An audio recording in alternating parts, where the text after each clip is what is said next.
Hey, Luke. That's me. Yeah. I got a question. Okay. Why do nurses like to use red crayons? I don't know, KT. Why do nurses like to use red crayons? Because they're good at drawing blood. Ah. Hey, everybody. Welcome back to the Valley Bible Studies podcast. I'm one of your hosts, KT. It would be embarrassing if we told you how long it took to come up with that idea specifically. I wasn't going to bring it up.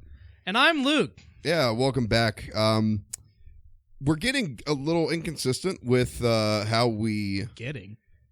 We're pretty inconsistent with how we're releasing these episodes. So if you're a frequent listener, our bad. All two of you, sorry, but I'd like to say that we're going to try to do better. I don't think that's... We've said that the last 3 or 4 times. But we appreciate you. Yes. We're looking forward to this episode. Luke and I have talked about, obviously what we're going to be talking about. We usually do before we start. Usually.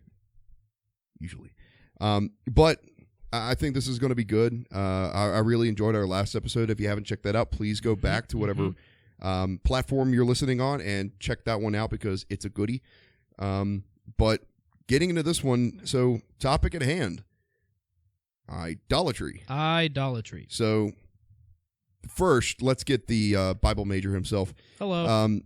Tell us, what is idolatry? What is idolatry? So idolatry is something that the Bible talks about frequently. I can think of a few examples. The first one is kind of funny. The very last verse of 1 John 5, I think it's 21, says, "Little children, keep yourselves from idols." And that's how it ends. So the first thing that tells me is that the definition of what an idol is, it's two sides of the same coin. Number one, it can be kind of a wide open definition because he doesn't have to follow that up with here are the specifics of what that means. But at the same time, you kind of know it when you see it. Like it's one of those things that's recognizable. Idolatry is recognizable when it's being practiced. So specifically, the next place that my brain goes is the 10 Commandments. They're given in Exodus chapter 20 for the first time. And the first of the 10 Commandments is, "You shall have no other gods before me." That's basically what idolatry is. Idolatry is something that is God in place of God to you. So God is supposed to be at the center of my heart, soul, mind, and strength from Deuteronomy 6. An idol is something that takes his place in that center spot. And so idolatry is worshiping or acting towards someone or something as if they are God when they're not. That's basically the definition. That was a long definition. You know what? What? You're right. And I'll try and be more concise next time. No, I'm not. It was a good definition. Thank you, Luke. There you go. Appreciate you. You're welcome. You're a great person. I appreciate you too. And a great friend. Too much? A little too much. Okay. So some of the stuff that we've been talking about, some of the things that we wanted to mention are, maybe some examples of what idolatry might look like here in the 21st century.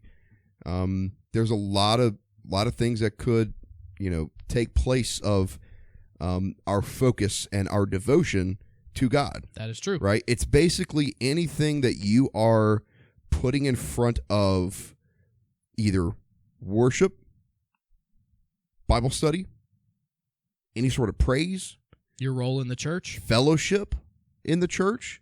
And so the question that I had earlier was, what are you doing? Like, what are you choosing to skip those things? Like, you are skipping any of the things that we just mentioned to do what? Sure. Somebody that comes from athletics, my first thought is like, Athletics, exactly. Like because it's very easy to say, I've got practice.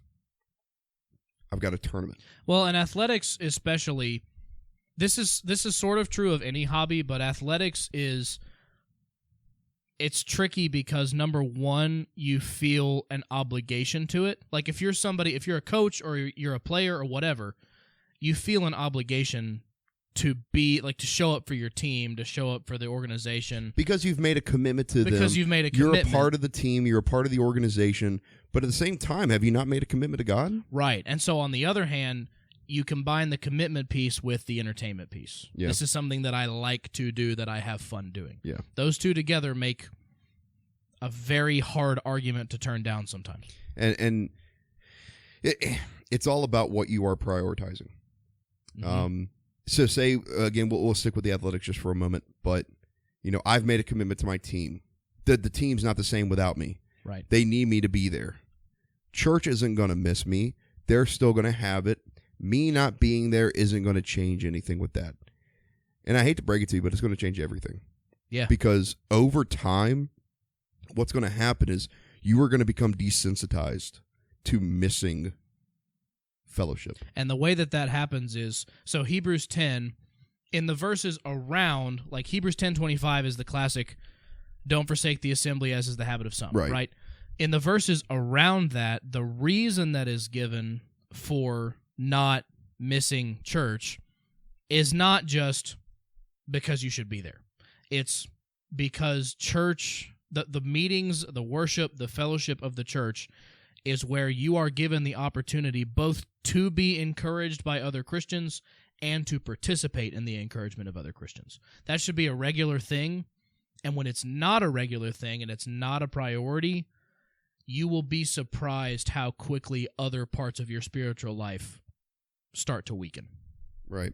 And so that's the athletics portion. And I'll say this, I'm incredibly grateful for my parents, the way that they drilled that into my head. So I would always have a practice on a Wednesday. Guess what? Either as soon as it ends, depending on when it ends, or you're leaving early to get to church. To get to church, we have a change of clothes for you, or you're packing a change of clothes. You're changing into whatever. You are going to be prepared to go to whatever it is. If it's a youth event, if it's a Bible study, whatever.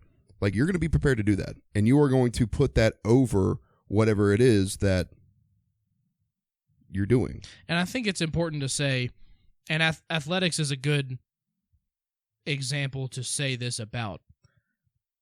Things that can become idols are not in themselves inherently bad or evil.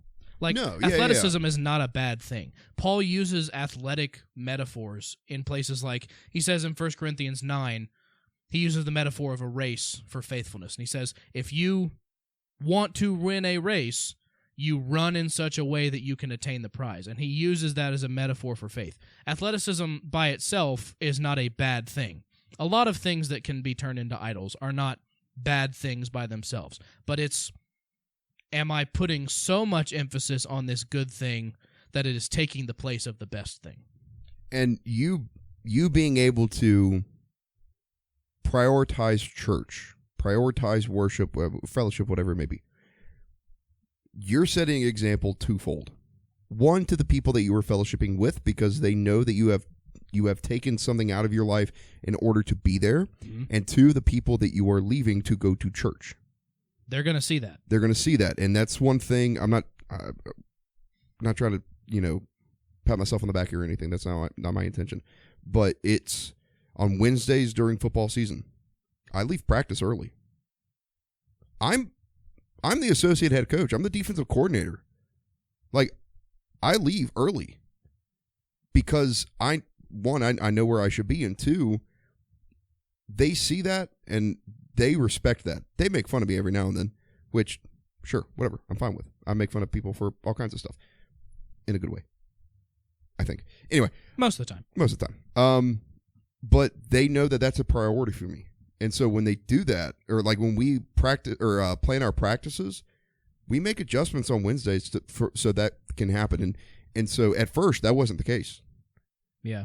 You kind of had to take one for the team. I did. No pun intended. But eventually, the perspective that they had towards me shifted because they saw that as a priority and they know my contribution to the team. And so that we change things around so that we can make it work. Things can always work out. And even if they don't work out the way you think the way you think they ought to, if you are prioritizing God, technically, everything's going to work out. And so everything that we have said so far about athleticism specifically is the case for anything that you can make an idol out of. Yeah. There's a slew of things. The next one that comes to my brain is money. And you can say that like it's your job, or it's just money in general, or it's the idea of success and the fact that in America we tie that to money so directly. All of the same stuff that we just said, right? Am I prioritizing my job or financial pursuits or whatever, or am I prioritizing God where he should be? And part of the effect of that is what you just said. People are going to see how you live your life. People are not ignorant to what other people spend their money on. Now, like, it's not like I have an itemized list and I share it with my friends, or they can like see everything that I spend all of my money on all the time.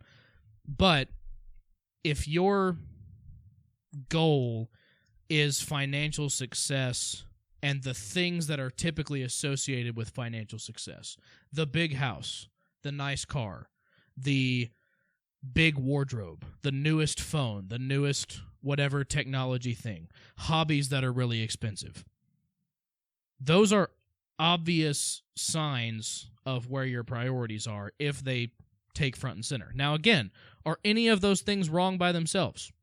No. You have a wife and 2 kids. If you stop making money tomorrow, that's not going to go well for you or for Sydney or for either of your children. It's not a bad thing in and of itself.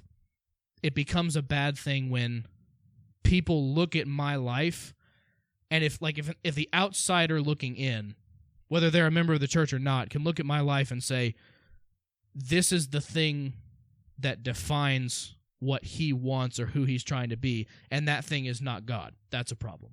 Yeah. And it's not, like you said, it's not wrong to have money. It's not wrong to be successful. But when you're prioritizing that success over God, that's, like you said, that's when it's a problem. When you are staying late hours in, I'll say it, almost avoidance, that's a problem. Choosing that over your responsibilities. Yeah, you are skipping service to do X, Y, Z. And not even just it's the responsibility to be in the Word. They're responsible to be a person of prayer.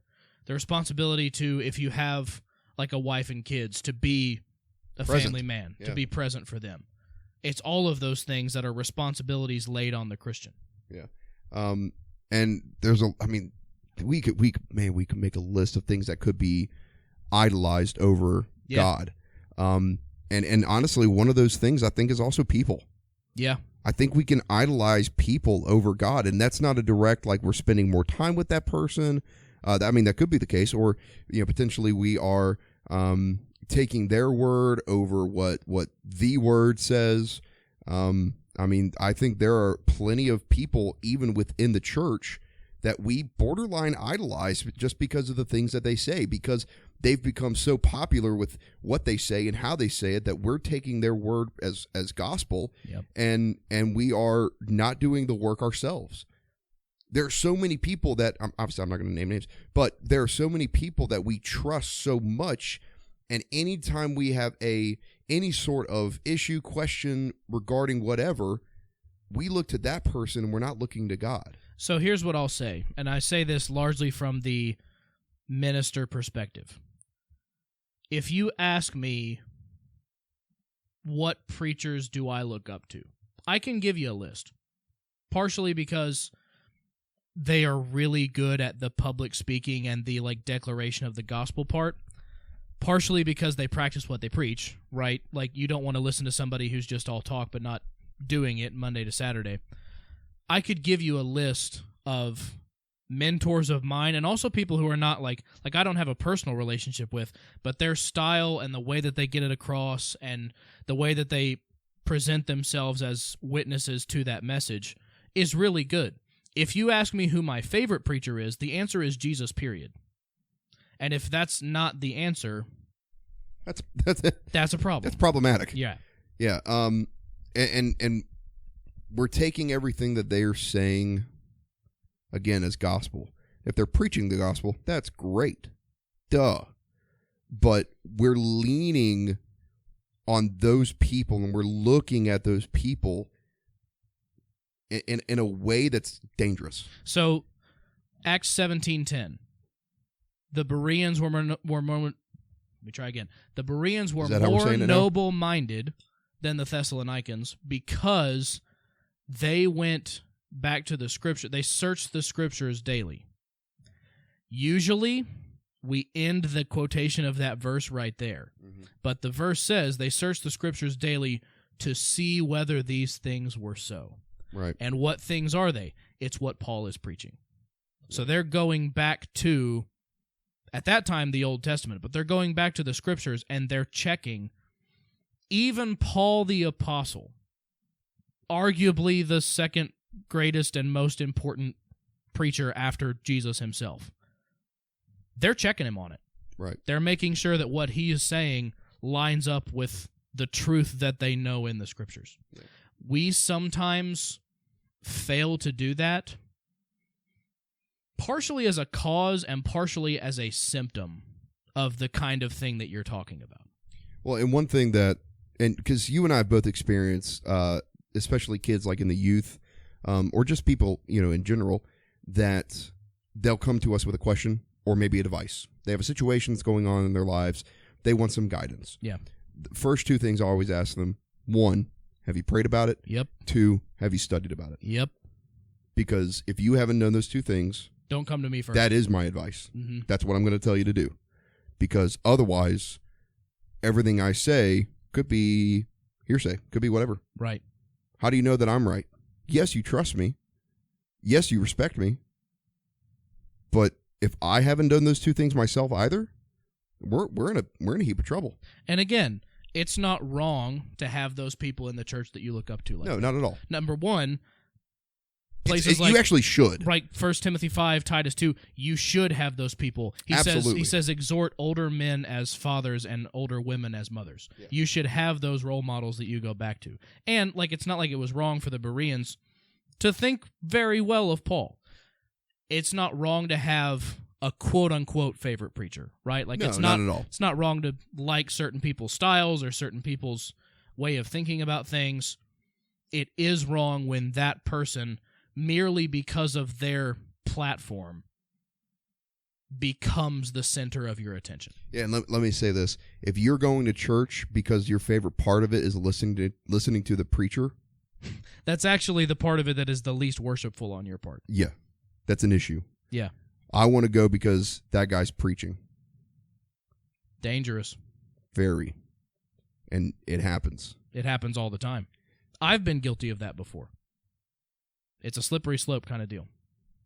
However, like we've said, there's nothing wrong with having someone that you look up to. There are plenty of people here in our congregation that I look up to with a great deal of respect. And some of the people that I look up to the most, I look up to partially because they don't have or don't attempt to have the platform. That's true. They are content to be the behind-the-scenes workers that get a lot of things done that they'll never get credit for. Yeah. So, kind of to wrap up, the picture that comes to my mind that is this is a good way of understanding and being self-aware about how idolatry works and how it can creep into my life. It comes from Exodus chapter 32. Exodus chapter 32 is the golden calf. So Moses has been up on Mount Sinai for 40 days. Aaron, his brother, who's going to be the high priest eventually, and all the rest of the people are waiting on Moses to come back. And the people get impatient, they get upset, they go to Aaron and they say, obviously this whole Yahweh thing isn't working out. Moses is probably dead. You should make us a new god, which shows you how on board Israel was with Moses by this point. So Aaron does. He makes a golden calf. They worship the golden calf. God from Mount Sinai sees this and turns to Moses and says, all right, you stand here. I'm going to wipe them out, and I'm going to make a new people out of you. And Moses says, please don't do that, because you have promised that you will use this people to accomplish your will. So please don't do that. and God doesn't do it. And then Moses comes down, and you have the rest of the outcome from there. But this is something that I just recently picked up on from that story, and it is kind of at the center of my understanding of idolatry from the Bible. Where did they get the gold to make the golden calf? And the answer is they had earrings. All of the Israelites had earrings that they took off. They gave them to Aaron. Aaron melts them down into the form of a golden calf. Where did they get the earrings? The earrings they got a few chapters earlier when the Exodus happened, because God says when you leave, the Egyptians are going to be so glad that you're leaving, they're going to give you stuff.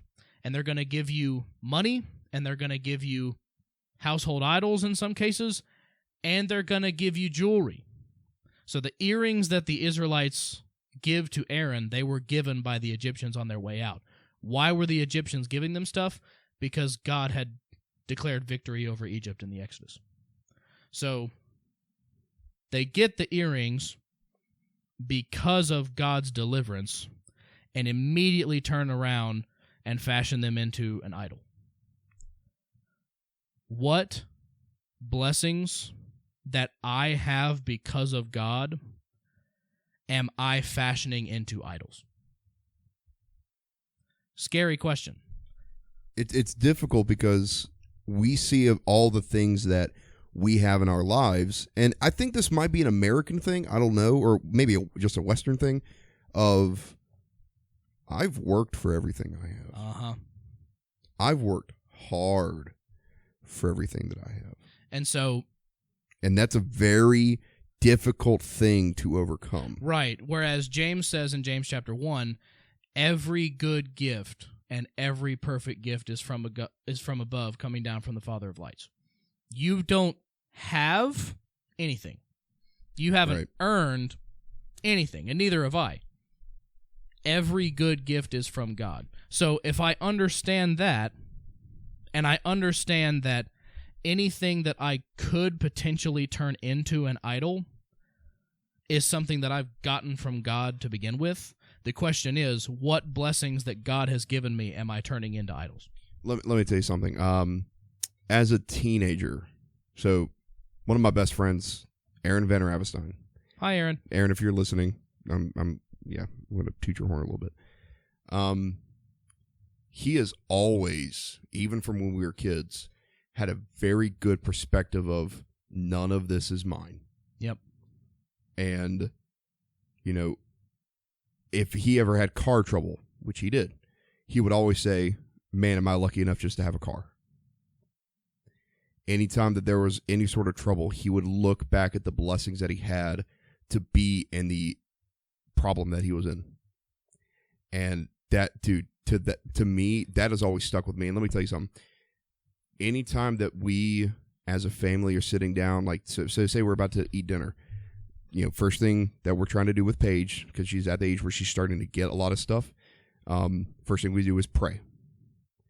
And tonight, I'll even tell you right now, tonight, when we sat down for dinner, I said, all right, what are we going to do?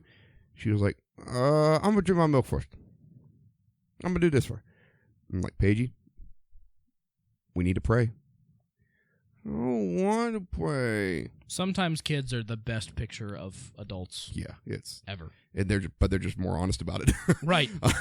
Don't try to hide it. And so I told Paige, I was like, we need to pray before we eat. We need to say thank you. And then she does this thing where, like, how to hold your hands. She either interlocks her fingers or puts them like right. The praying hand. She's like this, like this, like this, like this, like this. And anyway, it's this whole thing.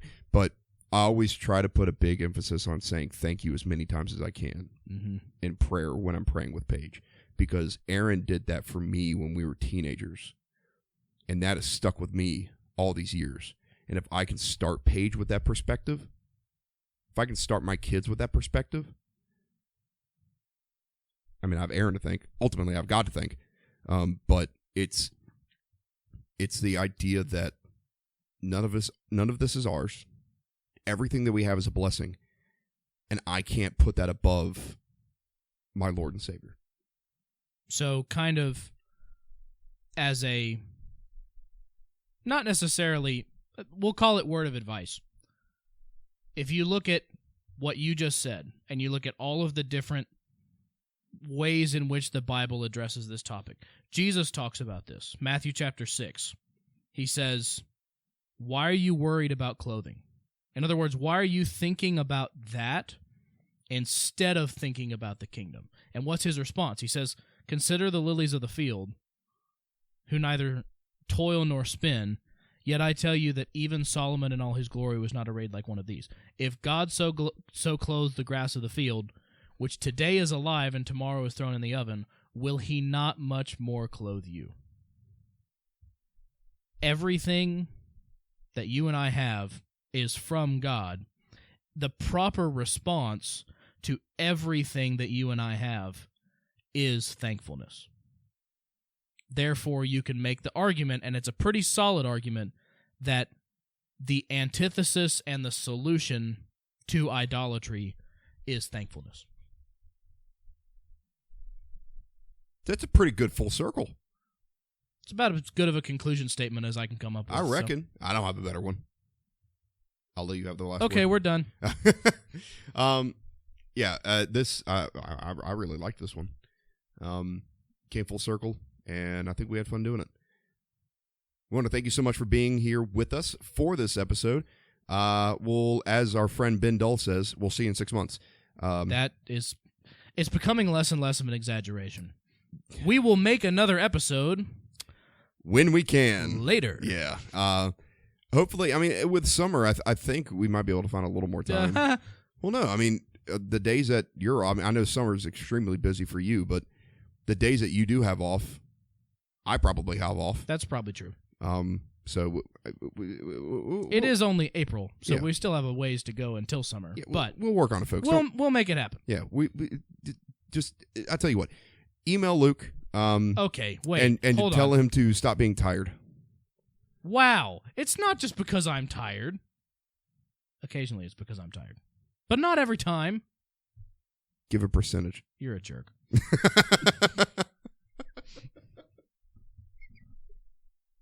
It's not just because I'm tired, I promise. No, sometimes it's because I'm tired. Yeah.